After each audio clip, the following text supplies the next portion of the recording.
Nori hum dana no siddhana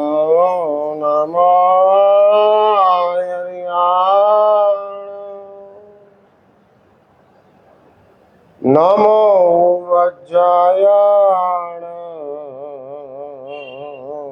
namo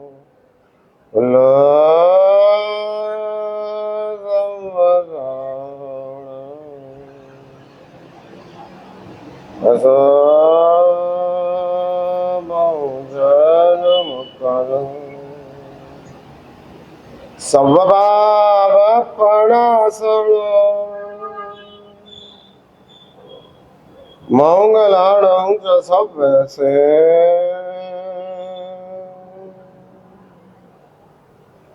पद्मं हवये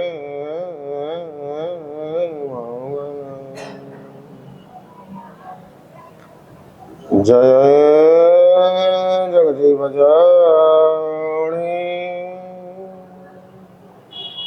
विहाण जग गुरु जगाण जगण हो जगबंग जय जग प्रिया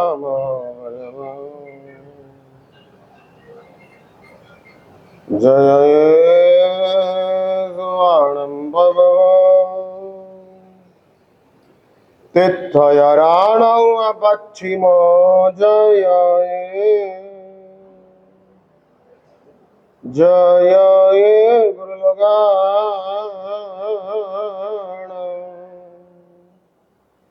जय महप्पा महावीर ओम गरुड़ संयुक्तम् नित्यं ध्यायन्ति योगिनः कामदं मोक्षदं चैव ओंकाराय नमो नमः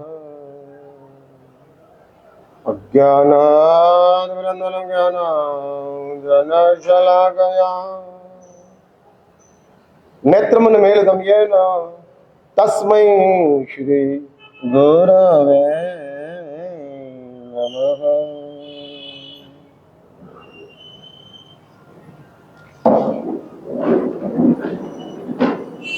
सब साथ में बोलेंगे ओम नमो जीणाणाम शरणाणाम मंगलाणाम लोकोत्तमाणाम राम रेम रोम रेम रौ रह हसिया उषा त्रैलोक्यललामभूताय क्षुद्रोपद्रवशमनाय अर्हते नमः स्वाहा ओम नमो जीणाणाम शरणाणाम मंगलाणाम लोकोत्तमाणाम राम रेम रोम रेम रौ रह हसिया उषा त्रैलोक्यललामभूताय क्षुद्रोपद्रवशमनाय अर्हते नमः स्वाहा ओम नमो जीणाणाम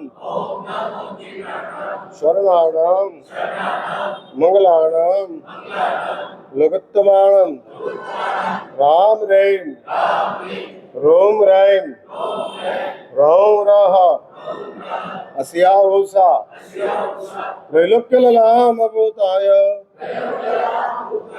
क्षुद्रोपद्रवशमनाय अर्हते नमः स्वाहा दुल्हे कलमाणों से पवित्र कालेन विसर्पपाणिना गाढ़ाय विभाग कम्मणो समयं गोयममापमाय। शिक्षक ने क्लासरूम में सब बच्चों को एक बात बताई और उसने कहा, शिक्षक ने बताया कि देखो अपने पास बहुत पुराना भारत का एक मैप है। पुराना था और वो पुराना होने के हिसाब से टुकड़ों में बट गया था। शिक्षक ने 50 एक लड़के स्टूडेंट के रूप में थे, उन सबको कहा ये मैप आपको पूरा भारत का अखंड बनाना है। अभी आप जानते हो कि भारत का जो मैप है वो थोड़ा अनइवन है ज्योग्राफिकली, और उसको सब टुकड़े को इकट्ठा करने के लिए सब बच्चों ने प्रयास किया, लेकिन कोई सक्सेस नहीं हुई। उसमें खामगाम का लड़का था और उसने ये जो कागज के टुकड़े थे नक्शे के, उसका उल्टा किया, और उल्टा करने के साथ उसने देखा कि 2 पैर दिखाया। तो कागज के टुकड़े में पैर दिखा और बच्चे ने शिक्षक को कहा, सर ये सब टुकड़े मुझे दे दो, मैं भारत का अखंड मैप बना के आपके पास लेके आता हूं, 24 घंटे का टाइम दे दो। सब बच्चे निष्फल थे, उन 50 को सक्सेस नहीं हुए थे, लेकिन नामुमकिन 50वें लड़के को देना पड़ा, और वो बच्चा सब टुकड़े कागज के अपने घर लेके गया, और जितने भी कागज के मैप के टुकड़े थे सब उल्टे कर दिए। उल्टे करने के साथ वो जोड़ने लग गया। हाँ, पैर से शुरुआत किया और जुड़ता गया, जुड़ता गया, जुड़ता गया, और उसमें उल्टे में पूरा इंसान बन गया। उसको लगा कि पैर होगा तो पेट भी होगा, पेट हो गए तो हाथ भी होगा, हाथ होगा तो सिर भी होगा, और पैर, पेट, हाथ, सिर सब एक कर दिया। और एक करने के साथ उसने वो सब स्टिकिंग टैप जो होती थी वो टैप से चिपकाते गया, चिपकाते गया, चिपकाते गया, और सब पूरा इंसान बन गया। उसने लक्ष्य कागज का वो मैप सुलटा किया और उसके साथ अखंड भारत तैयार। शिक्षक के पास लेके गए, और वो लेके जाने के साथ शिक्षक ने पूछा कैसे किया, तो जो बात थी वो बता दिया। शिक्षक सब स्टूडेंटों को मैसेज देते हैं, इंसान अखंड बन जाता है तो देश अखंड हो जाता है। खंडित इंसान सबको खंडित कर रहा है, सबको खंडित कर रहा है। समग्र जीव सृष्टि जिसमें हम जैन दर्शन मानते हैं 84 लाख जीव योनियां है। 7 लाख में हम बोलते हैं, 7 लाख आते हैं खामगांव वाले को, 7 लाख पृथ्वी का है, 7 लाख अप का है, वो जो आता है वो 84 लाख जीवा योनि है, जीवों के उत्पत्ति स्थान है। और उस जीवों के उत्पत्ति स्थान में अनंत जीव है। उत्पत्ति स्थान 84 लाख ओनली, लेकिन उसमें से जीव कितने आते हैं? अनंत की संख्या, अरबों खरबों की संख्या। तमाम जीव सृष्टि का केंद्र कौन,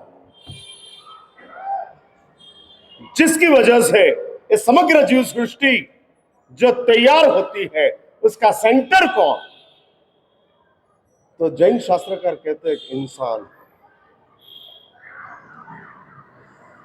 हाँ, अब मैं अभी थोड़ी तत्वज्ञान की बात बता के फिर अपने विषय पे ऊपर आता हूं, और आपको आज और कल 2 दिन मेरा इधर रुकना है। 40-42 साल के बाद वापस खामगांव आना हुआ। मेरे गुरुदेव पूज्यपाद पन्यास चंद्रशेखर विजय जी महाराज साहब 81 बंबई से विहार करते करते, उस समय अंतरिक्ष तीर्थ में बहुत बड़ा श्वेतांबर दिगंबरों का संघर्ष चल रहा था, पुराने लोगों को पता होगा। और खामगांव के साथ मेरे गुरुदेव का कुछ ज्यादा रिलेशन था, और उसमें लक्ष्मीचंद प्रेमचंद परिवार, चंदू भाई बार बार चंद्रशेखर महाराज के पास आते जाते रहते थे। मिलते रहते थे, और इसलिए वापस 42 साल के बाद भगवान का मंदिर का द्वार खुला। जब मेरे गुरुदेव ने प्रवेश नहीं किया था, प्रवेश करने का 1 आध महीने का देरी थी, और उस समय कुछ कम नसीबी की वजह से भगवान को सील कर दिया गया, सील में रह गया। अयोध्या में जैसा राम जी सील में थे 200 साल से, हम तो नसीबदार हैं 42 साल में परमात्मा पार्श्वनाथ वापस जगत को दर्शन देने के लिए, जगत की पूजा के द्वारा जगत का कल्याण के लिए, प्रभु सिद्धशिला में हो या मर्त्यलोक में हो, जगत कल्याण का काम परमात्मा का सतत चालू। और वो अंतरिक्ष पार्श्वनाथ का दर्शन करने के लिए स्पेशल औरंगाबाद तक आना मेरा कंफर्म था। उधर मंदिर के अंजनशला का प्रतिष्ठा के लिए मैं औरंगाबाद तक आया था। फिर मेरे पास थोड़ा समय था, चातुर्मास पहले से अहमदाबाद नक्की हुआ था। पहले नवसारी से निकला, औरंगाबाद आया, वह औरंगाबाद से वापस अंतरिक्ष जी आया, अभी अंतरिक्ष जी से अहमदाबाद की ओर हमारा यू टर्न चल रहा है। और वो भी यू टर्न कोई किया का एमजी का नहीं है, पैर का है। हाँ, पैदल चलना है। और वो चलते चलते नवसारी से अहमदाबाद 280 किलोमीटर था, जब मैं अहमदाबाद पहुंचूंगा तब 1600 किलोमीटर होगा। 1600 किलोमीटर की यात्रा हो जाएगी, लेकिन मैं खुश हूं क्योंकि परमात्मा पार्श्वनाथ का दर्शन 42 साल पहले 3 साल तक प्रभु के पास रहे। अंतरिक्ष जी में हमने 3 चातुर्मास किया। हाँ, नरेंद्र भाई उस समय थे, और उसको हम नरेंद्र भाई पहलवान कहते थे। हाँ, जब भी अंतरिक्ष जी में तूफान होता था, संघर्ष चलता था, और गुरुदेव खांगांव में नरेंद्र को फोन करते हैं कि तेरी जरूरत है, मुझे बराबर याद है, पुलिसियों की लकड़ी नरेंद्र ने अपने पीठ के ऊपर 30-40 खाई थी 40 साल पहले। तब जाकर ये मंदिर, ये परमात्मा अपने पास आए। हाँ, अपने पास आए, और इसका दर्शन के लिए निकलना हुआ। फिर इधर से अहमदाबाद जाने का तय हुआ। हम इसलिए खाऊंगा में वापस, मेरे पास टाइम नहीं था, क्यों आप जानते हो कि अभी ये गर्मी का टाइम है, और मुझे अक्षय तृतीया तक में अहमदाबाद वापस पहुंचना है। पहले से वो कार्यक्रम फिक्स हो गया है, ये तो सब बाद में आया। पहले से वो साल पहले से वो कार्यक्रम फिक्स था। हमारा सब, मेरे गुरुदेव के जितने भी साधु भगवंत है, शिष्य लगभग 125 की संख्या में है, उन सब का एक मिलन, गेट टुगेदर आप कहते हो ना, एक गेट टुगेदर 10 साल के बाद वापस मिलना होगा। गुरुदेव के काल धर्म के बाद कोई एक साथ मिलना हुआ नहीं है, और मिलना है, इसलिए अक्षय तृतीया से पहले पहले मुझे अहमदाबाद पहुंचना है। लेकिन स्पेशल खामगांव के लिए हमारा कुछ वीआईपी कोटा होता है ना, हाँ, एग्जीक्यूटिव कोटा बोलते हैं, प्रीमियम कोटा। और वो प्रीमियम कोटा में से सुबह आकर शाम को ही विहार करते हैं, लेकिन खामगांव के लिए प्रीमियम कोटा में 1 दिन और बढ़ा दिया। इसलिए आगे की विनंती चंदू भाई करना नहीं, इसमें संतोष मान लेना। महाराज साहब ने हमारे साथ प्रीमियम कोटा के रूप में बात किया है। मुझे ये बात बतानी है, अपने पास जिस इंसान के जीवन हमने प्राप्त किया है,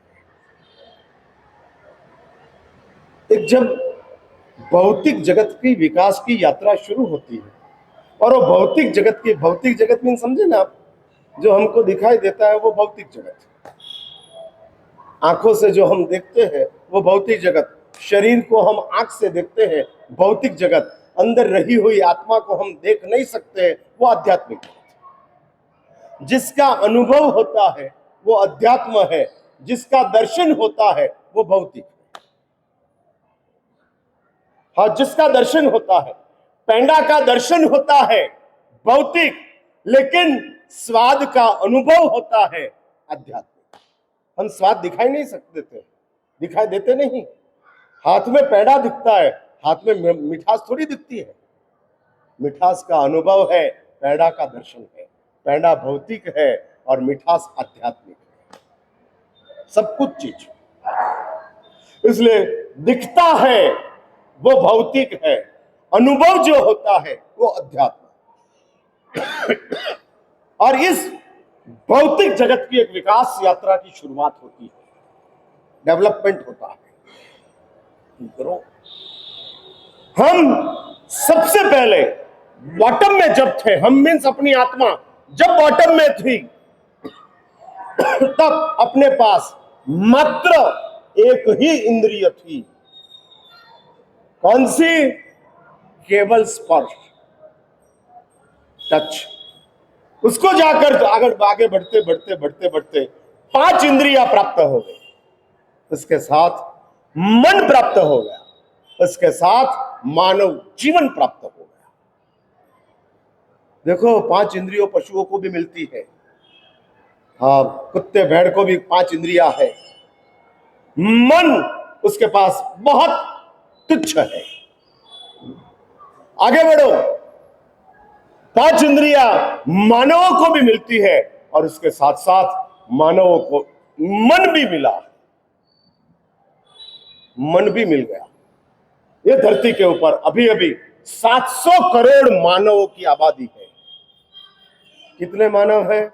700 करोड़, 7 अरब मानव आबादी इस धरती के ऊपर आज है। सबको मन मिला है, लेकिन सबको जीवन नहीं मिला है।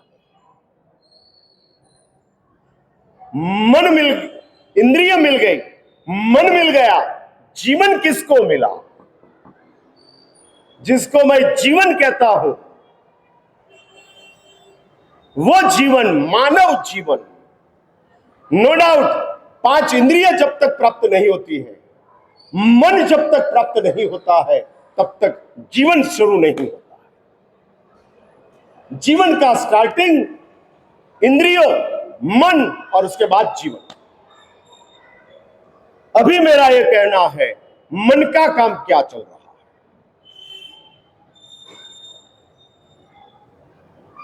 अपना मन,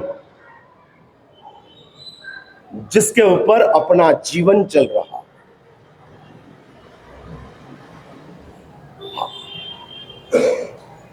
इसलिए जैन शास्त्रकार कहते हैं, मननी जीते जीतवू, मननी हारे हार।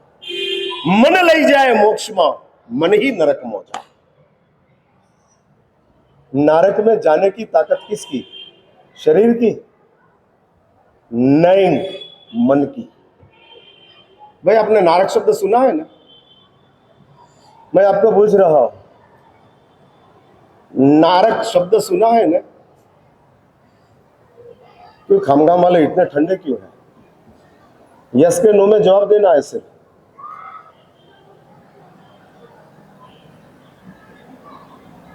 टेंशन में मत आओ यार, रिलैक्स हो जाओ।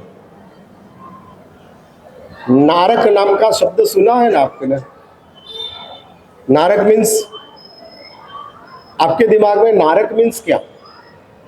किसको हम नारक कहते हैं? मान लो जिधर सबसे ज्यादा दुख है, उसका नाम नारक है, सबसे ज्यादा। और एक बात कान खोल के लिख लो, दुनिया है, नारक की दुनिया है, निश्चित रूप से, निश्चित रूप से। यदि खाऊंगाव शहर है तो जेल होती ही है। इंसान की आबादी है, घर है तो जेल भी है। जेल किस लिए? जेल किस लिए? सजा के लिए, अपराध की सजा के लिए। जैसे सरकार जेल रखती है, वैसी कर्म महासत्ता उनके अपराध की सजा के लिए नरक रखती है। नरक है, बिलीव इट, मान के चलो। और ये विकास जो होता है, उस विकास में हम जीवन तक आए या नहीं आए, अपना मन क्या कहता है? आपका मन आपको कुछ कहता तो होगा ना?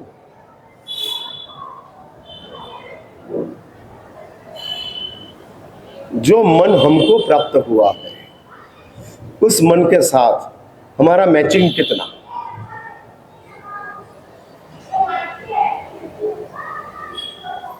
कितना? आप मेरा ज्यादा सुनते हो कि मन का ज्यादा सुनते हो? हाँ? हाँ? मन का सुनते हो? मतलब मन का सुन के इधर आए हो? मन का सुन के इधर आए हो कि मैसेज सुन के, मैसेज पढ़ के आए हो?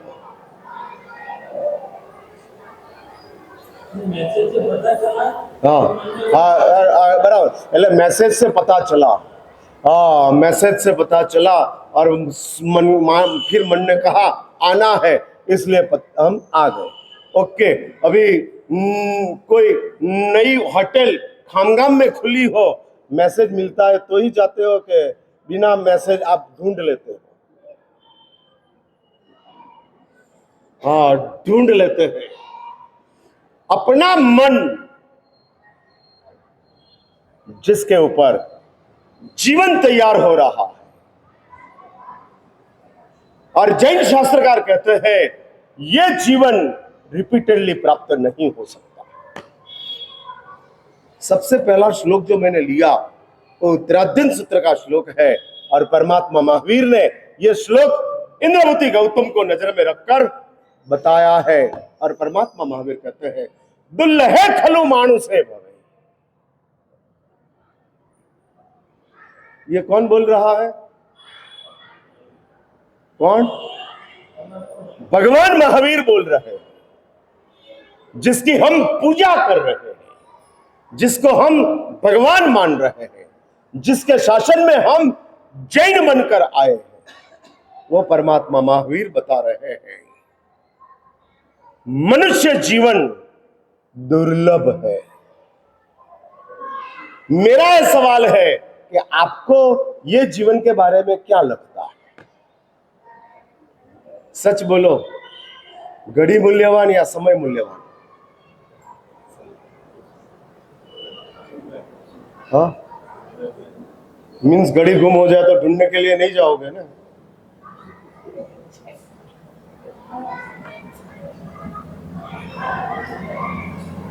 समय मूल्यवान या घड़ी मूल्यवान?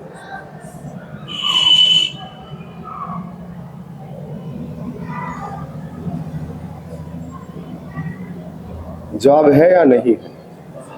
हाँ? समय मूल्यवान। ओके, तो शायद घड़ी गुम हो गई तो ढूंढना कि नहीं ढूंढना? हाँ?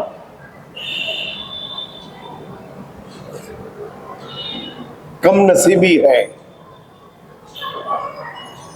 हमारे दिमाग में समय से ज्यादा वैल्यू घड़ी की हो गई।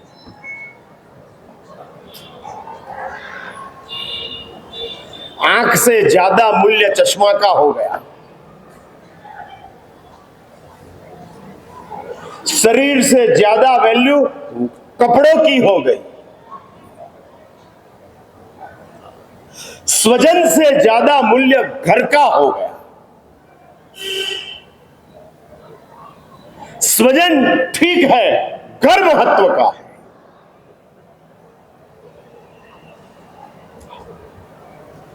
और ये हमारी कमनसीबी चल रही है। इसलिए जीवन और साधन दोनों आमने सामने आते हैं। एक साइड के ऊपर जीवन है, समय जीवन है, स्वजन जीवन है, आरोग्य जीवन है, कपड़ा साधन है, गाड़ी साधन है, घर साधन है। और ये चीज अपने दिमाग में जब तक स्पष्ट नहीं होती, आपको पता है राम ने अयोध्या छोड़ दिया क्योंकि स्वजन को बचाना था। अयोध्या में बैठ जाए तो स्वजन घुमाना पड़ेगा, और अयोध्या छोड़ दे तो स्वजन बच जाए। छोड़ दिया और वो निकल गए। मैं ज्यादा विस्तार नहीं करता हूं, मुझे अपनी मूल बात के ऊपर आना है और मुझे आपको यह कहना है कि हमारे नजर में इस जीवन की दुर्लभता कितनी।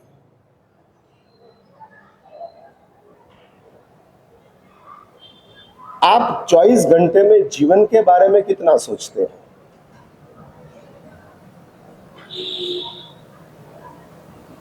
What is life, why life, जिंदगी शू चीज है, क्या चीज है, उसके बारे में हम कितना सोचते हैं?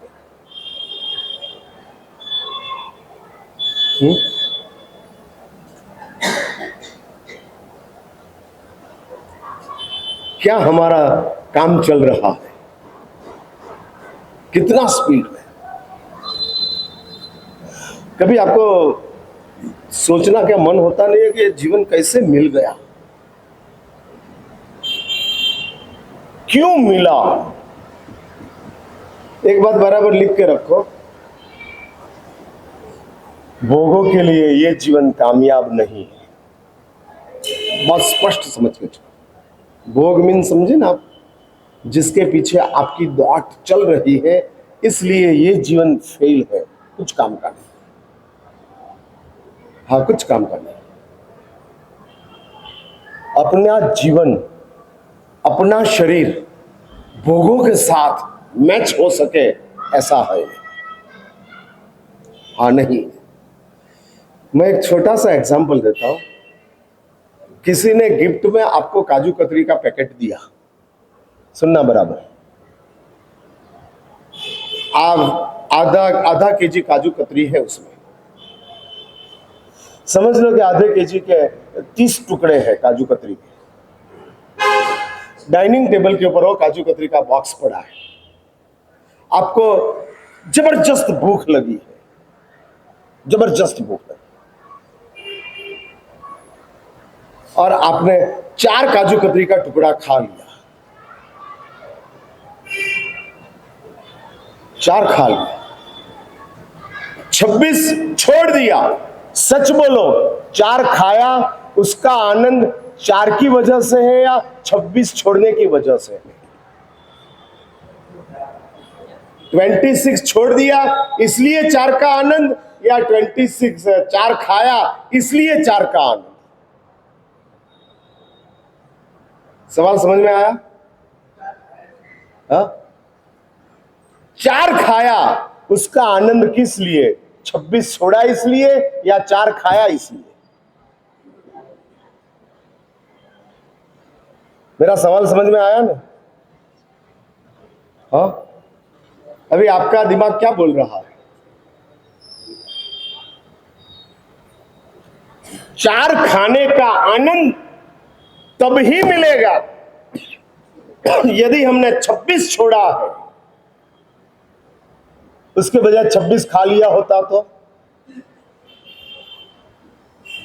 4 का आनंद रहता नहीं, हाँ वॉमिट हो जाती। इसलिए एक बात समझ के रखो, इंसान ज्यादा छोड़ता है तब कम का आनंद मिलता है।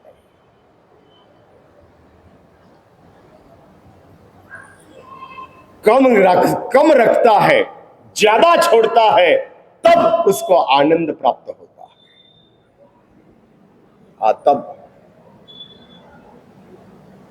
24 घंटे में 16 घंटा सोने वाला इंसान तंदुरुस्त या बीमार? नींद तो आनंद है ना, नींद तो आनंद है। 16 घंटा सोता है 24 घंटे में और 8 घंटा जगता है। 16 घंटा सोने वाला तंदुरुस्त या बीमार? बीमार। क्यों? ज्यादा सोता है इसलिए बीमार है, और 8 घंटा सोने वाला 16 घंटा काम करने वाला तंदुरुस्त है, क्योंकि कम सोता है और ज्यादा जगता है। इसलिए एक बात लिख के रखो, भोगों के लिए यह शरीर उपयोगी नहीं। या तो त्याग के लिए ये शरीर चलता है। 30 दिन का उपवास ये शरीर से हो सकता है, लेकिन दिन में 30 टन खाना ये शरीर से नहीं होगा। 30 दिन तक खाना छोड़ देना ये शरीर के लिए आसान है, लेकिन एक दिन में 30 टन खाना दुष्कर है। कोई खामगाम में 30 टन खाता है ऐसा? दिन में 30 टन 30 बार डाइनिंग टेबल के ऊपर बैठकर कोई खाता है ऐसा? कोई? नो वन, कोई नहीं। इसलिए 30 दिन का उपवास आसान है। घोर तपश्चर्या अभी अभी चल रही है। जाजरमान जैन संघ है, आचार्य हंस रत्न सूरी विद्यमान है, और 31 मार्च को उनको 7वीं बार 180 उपवास का पारणा आ रहा है। 7 टाइम्स 100 मासक क्षपण, 100 2500 साल के परमात्मा महावीर का बाद का इतिहास में किसी ने 7 बार 180 उपवास किया हो ऐसा एक भी दृष्टांत नहीं।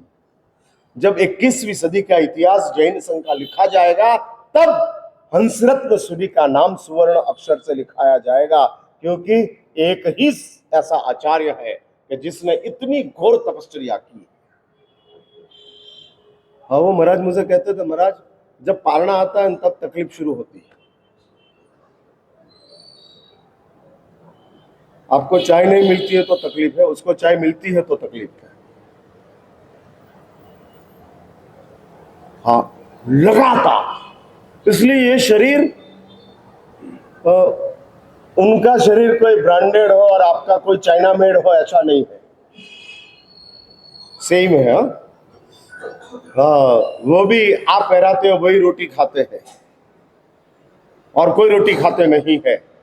इसलिए ये शरीर 180 दिन का उपवास करने के लिए तैयार है, लेकिन दिन में 30 बार खा सके ऐसी ताकत ये शरीर की नहीं।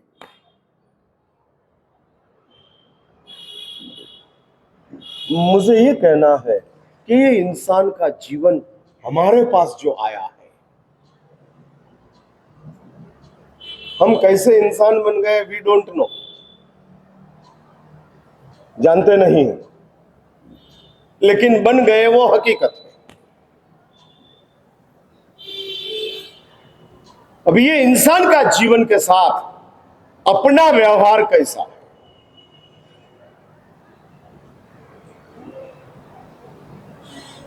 आपको ये इंसान का जीवन जो मिल गया है, वो मिला हुआ जीवन के साथ आपका व्यवहार कैसा है?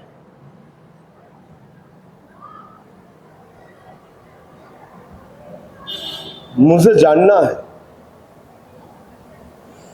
जिस चीज आपको पसंद नहीं है उस चीज को आप छोड़ते हो या रखते हो? भाई, गुस्सा आपको पसंद या नापसंद? नहीं, गुस्सा आपको पसंद या नापसंद? हाँ, नापसंद। रखते हो कि छोड़ते हो? इतना तो तय करो, जो आपको पसंद नहीं है वो नहीं रखना। मुझे पसंद नहीं है वो नहीं रखना, वो नहीं, आपको पसंद नहीं है। झूठ आपको पसंद या नापसंद? हाँ, नापसंद। गुस्सा नापसंद, झूठ नापसंद, विश्वासघात नापसंद। इतना तय करना है, जो आपको नापसंद है वो हम नहीं रखेंगे।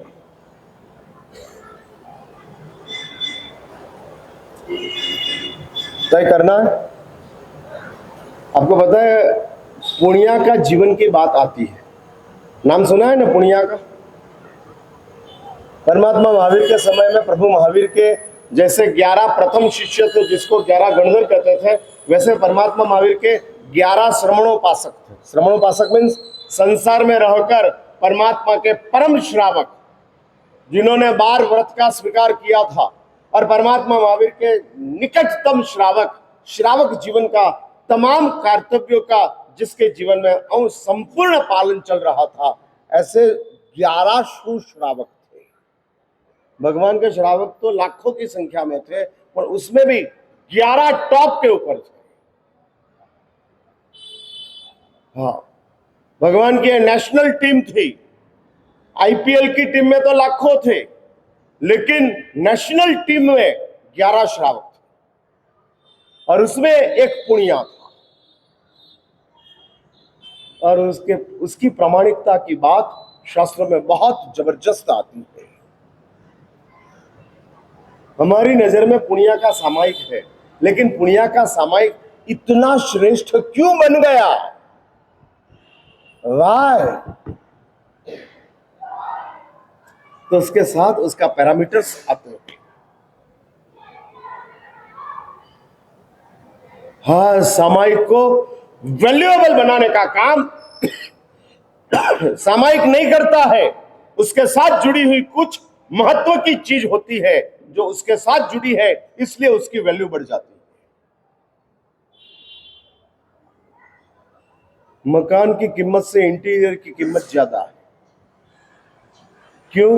इंटीरियर में मकान की ब्यूटी बाहर आती है।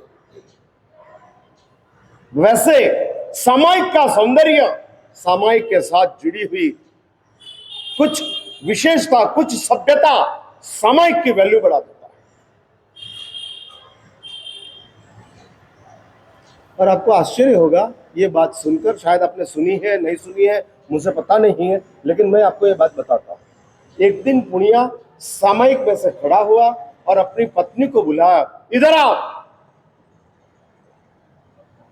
और पत्नी को कहता है कि आज मेरा मन सामायिक में लगा नहीं। ऐसा कभी होता नहीं था। पुनिया सामायिक में बैठता था, सामायिक में तन्मय हो जाता था। समग्र संसार को भूल जाता था। समग्र संसार 48 मिनट तक सिर्फ अपने आप में पुनिया स्थिर हो जाता था। यह जिंदगी का उत्सव है, यह जिंदगी का आनंद है। आनंद है। हम इस चीज को आज तक फील नहीं कर सके हैं क्योंकि हमने ऐसा कभी सोचा ही नहीं। लेकिन ये है आनंद। और बोला आज मेरा मन सामायिक में लगा नहीं। तब पुनिया की पत्नी पूछती है, क्या हुआ? कुछ भी हो, मुझे जानना है अपने घर में कोई अनिति की चीज आई है? सुनना मेरी बात बराबर। अनिति की कोई चीज आई है? अनिति मीन समझे ना आप? हाँ, किसको अनिति कहना? हाँ, किसका? गलत रास्ते से जो आ गई। और ये अनीति जो नैतिकता नहीं थी और आ गई। हाँ, नैतिकता नहीं थी और आ गई। अभी तो परिस्थिति है कि 99% गलत रास्ते से ही आती है।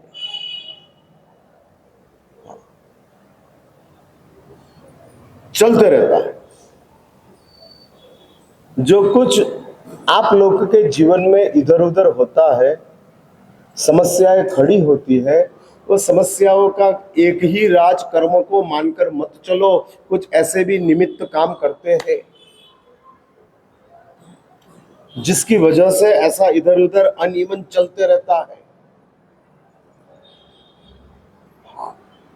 बैलेंस में जीवन नहीं चलता है। अनीति के साथ, अप्रामाणिकता के साथ बहुत बड़ा रोल उसका चल रहा है। और वो पूछता है, कोई अनीति की चीज मेरे घर में आई है?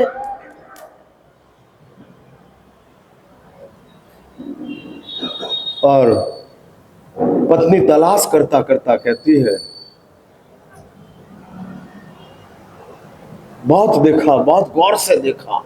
और तब पत्नी कहती है, पुराना समय था, तो गोबर का छाना थापते हैं आग लगाने के लिए, वो पुराने समय का बात है। और गांव का घर के बाहर वो आग छाना बनाते थे, उसमें बाजू वाली का एक छाना और उसकी छाप के ऊपर से पता लग जाता है। मेरे घर में आ गया। और बुढ़िया ने कहा, ये आया हुआ छाना ने मेरा सामायिक को डिस्टर्ब किया, बर्बाद किया। भाई सच बोलो, आपको सवाल ये होना चाहिए कि आज पूजा करते करते भगवान में मन लग गया कैसे? नहीं लगा वो तो कॉमन है, लगा कैसे? कुछ महाराज साहब आपके घर, अपने घर में से बहर के गए, कोई गरीब को हमने कुछ दे दिया ताकि ये हुआ, क्या हुआ? और ये अपना जीवन जो मिल गया। ज्यादा बात मुझे बतानी नहीं है, मैं एक ही चीज के ऊपर कॉन्सेंट्रेट होना चाहता हूं कि ये जीवन जो हमारे पास है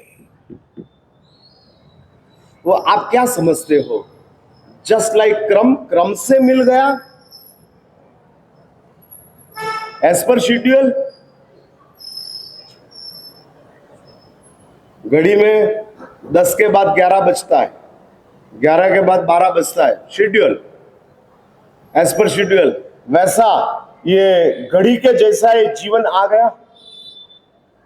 समझ लो कि अपनी आत्मा की भव यात्रा की एक घड़ी चल रही है और उसमें 11वां नंबर के ऊपर मानव जीवन है, 12वां नंबर के ऊपर और कोई दुनिया है, और 10वें नंबर के ऊपर समझ लो कि गत जन्मों में हमारा कोई अच्छा सुकृत करने की जगह थी और उस जगह में से 11वां नंबर के ऊपर हम आए और मानव बन गए, एज पर क्रम शेड्यूल।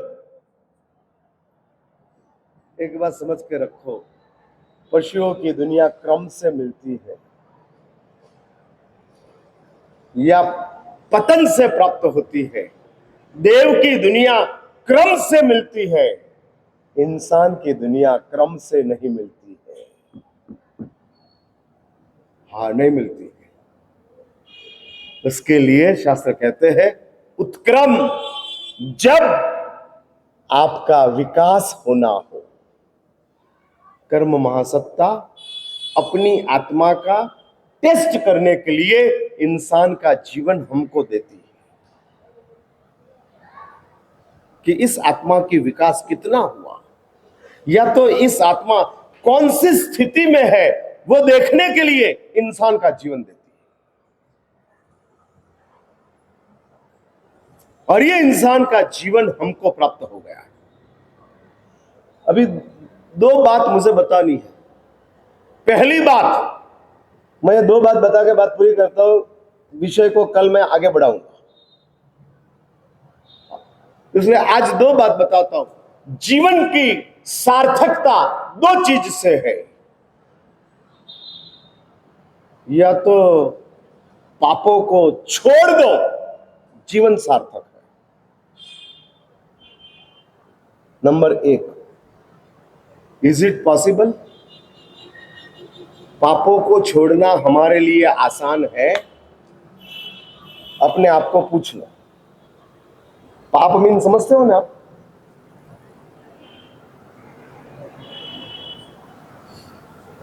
पाप मीन्स आप समझते हो, वर्तमान को और को दुखी करते हैं, भावी में हमको दुखी करते हैं, उसका नाम पाप है। पाप किसको कहना? वर्तमान में और को दुखी करता है और भावी में हमको दुखी करता है, उसका नाम पाप है।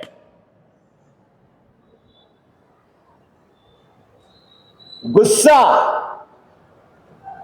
पाप है, क्योंकि वर्तमान में जिसके ऊपर आप गुस्सा करते हो वो दुखी होता है और भावी में वो गुस्सा की वजह से आप दुखी हो जाओगे।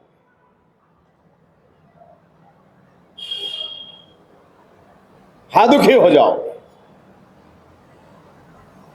जिसके प्रति आपकी ईर्ष्या है वो ईर्ष्या के हिसाब से उनको जान जाते हैं और वो आपकी ईर्ष्या से वो दुखी है और भावी में वही ईर्ष्या आपको दुखी करे। हिंसा जो चल रहा है, विश्व भर की हालत बहुत भयानक है।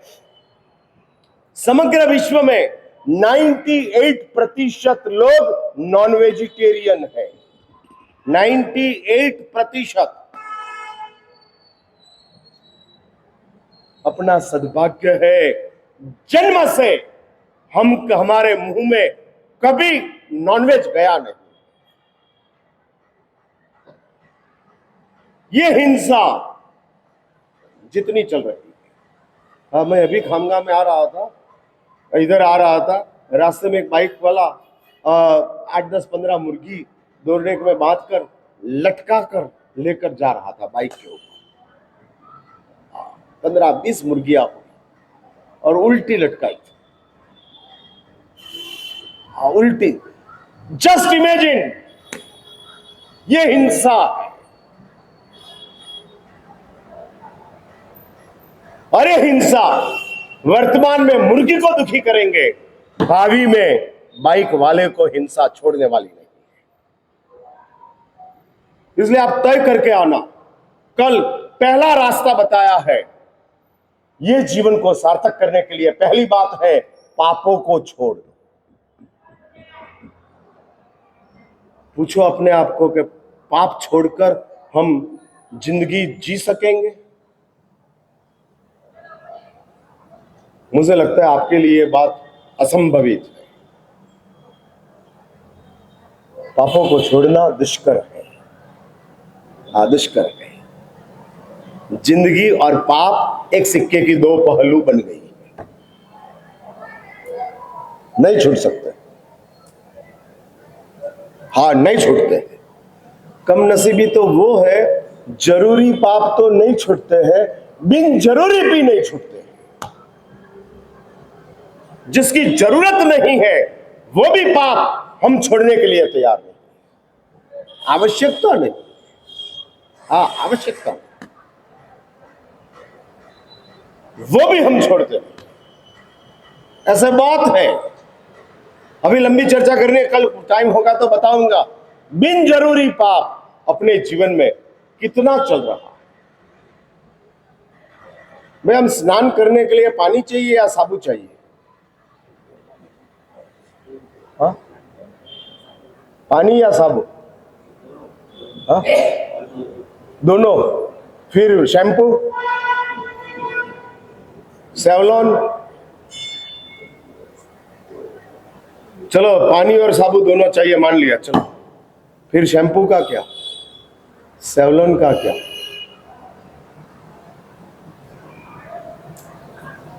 बिन जरूरी। सच बताओ, आपके घर में जरूरी पाप के साधन ज्यादा है या बिन जरूरी पाप के साधन ज्यादा है? जरूरी पाप के साधन, बिन जरूरी पाप के साधन। घर में टीवी होना मान लिया जरूरी है, चलो। समय एक था हम लोग टीवी का विरोध करते थे, अभी नहीं करते। जेब में मोबाइल होना मान लिया जरूरी है। मैंने जितनी जेब उतना मोबाइल। हाँ, लोग दो दो मोबाइल रखते हैं। क्यों भाई, दो मोबाइल क्यों? हाँ चंदू भाई, दो मोबाइल के पीछे रीजन क्या? नहीं, मुझे जानना है यार। दो मोबाइल एक साथ आ जाए तो दोनों के ऊपर बात कर सकते हो आप, राइट से लेफ्ट से। इसको बोलो खड़े रहो, उसको बोलो बोल क्या है, इसको आज ऐसा हो, कर सकते हो। कम नसीबी वो है कि मोबाइल हम 4 रखते हैं, बात एक ही के ऊपर करते हैं, बाकी के 3 वैसे ही पड़े। बिन जरूर। इसलिए बात पूरी करता हूं, अपने पास ये पाप को छोड़कर जीवन को सार्थक बनाना दुष्कर काम है, और इजी रास्ता मैं आपको कल बताऊंगा कि ये जीवन को सार्थक करने के लिए दूसरा भी रास्ता है। मेरिट में नंबर नहीं आया इसलिए फेल हो गया जरूरी नहीं है। फर्स्ट क्लास में आ गया तो भी एडमिशन का चांसेस है। और मैं तो आगे जाके कहता हूं कि 35% लाएंगे तो भी हमारे वहां एडमिशन आपका बुक कर लेंगे। हाँ, 35%, 35, not merit, not first class, only 35। अब ये 35 कैसे लाना, कल वापस मिलता हूं। और कल अपना आखिरी एपिसोड है, हाँ, इसलिए कल वापस मिलते हैं और इस बात को आगे चलाते हैं।